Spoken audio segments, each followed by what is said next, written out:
अगस्त 1947, जिस तारीख में भारत को करीब 200 साल के ब्रिटिश राज से आजादी मिली। लेकिन क्या आप जानते हैं कि इस तारीख का कनेक्शन उस जापान से है जिसने वर्ल्ड वॉर 2 में ब्रिटेन और उसके एलाइज के खिलाफ युद्ध किया था। फिर कहानी शुरू होती है वर्ल्ड वॉर 2 से। साल था 1939। दुनिया सेकेंड वर्ल्ड वॉर की आग में जल रही थी। 1945 तक आते आते युद्ध ब्रिटेन को आर्थिक और सैन्य तौर पर बुरी तरह से कमजोर कर चुका था। ब्रिटेन पर भारी कर्ज था और सबसे बड़ी बात, भारत में आजादी की मांग अब सिर्फ एक पॉलिटिकल डिमांड नहीं रह गई थी बल्कि एक मास मूवमेंट बन चुका था।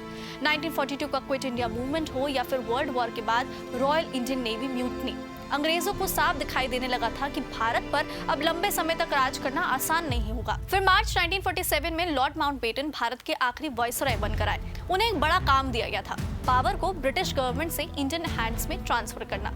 शुरुआती प्लान के मुताबिक ये जून 1948 तक होना था, लेकिन भारत की सिचुएशन उस वक्त तेजी से बिगड़ रही थी। हिंदू मुस्लिम टेंशन्स बढ़ रहे थे, पंजाब और बंगाल में वायलेंस फैल रही थी, कांग्रेस और मुस्लिम लीग के बीच में पॉलिटिकल डेडलॉक था। माउंटबेटन को लगा कि अगर पावर इस वक्त ट्रांसफर नहीं की गई तो हालात और ज्यादा खतरनाक हो सकते हैं, और 3 जून 1947 को माउंटबेटन प्लान सामने आया। इसके तहत ब्रिटिश इंडिया को 2 डोमिनियंस में बांटने का फैसला हुआ, इंडिया और पाकिस्तान।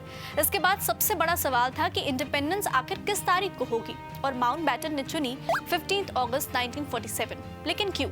यहीं से आता है जापान कनेक्शन। अब थोड़ा पीछे चलते हैं। दरअसल 15 अगस्त 1945 सेकेंड वर्ल्ड वॉर अपने अंतिम दौर में था। जापान ने युद्ध समाप्त करने की घोषणा की थी। जापान के एम्परर हिरोहितो ने रेडियो ब्रॉडकास्ट के जरिए देश को बताया कि जापान युद्ध को रोक रहा है। यानी 15 अगस्त 1945 को जापान की सरेंडर अनाउंसमेंट हुई। और अब सबसे इंटरेस्टिंग किस्सा, वर्ल्ड वॉर 2 के दौरान माउंटबेटन साउथ ईस्ट एशिया में एलीट फोर्सेस के सुप्रीम कमांडर रह चुके थे। जापान के खिलाफ युद्ध उनकी मिलिट्री करियर की सबसे बड़ी घटनाओं में से एक था, इसलिए 15 अगस्त उनके लिए पर्सनली भी एक बेहद सिग्निफिकेंट डेट थी। माउंटबेटन ने बाद में बताया कि उन्होंने 15 अगस्त को इंडिया के इंडिपेंडेंस डे के रूप में इसलिए चुना क्योंकि ये उनके लिए लकी और मेमोरेबल डे था।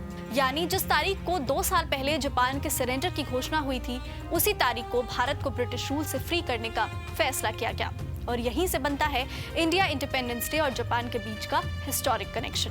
तो अगली बार जब आप 15 अगस्त को तिरंगा फहराएं तो सिर्फ ये मत सोचिए कि ये इंडिपेंडेंस डे है। इस तारीख के पीछे फ्रीडम स्ट्रगल है, पार्टीशन का दर्द है, वर्ल्ड वॉर की कहानी है, माउंटबेटन का फैसला है और जापान के सरेंडर से जुड़ी एक दिलचस्प हिस्टोरिक कनेक्शन भी है।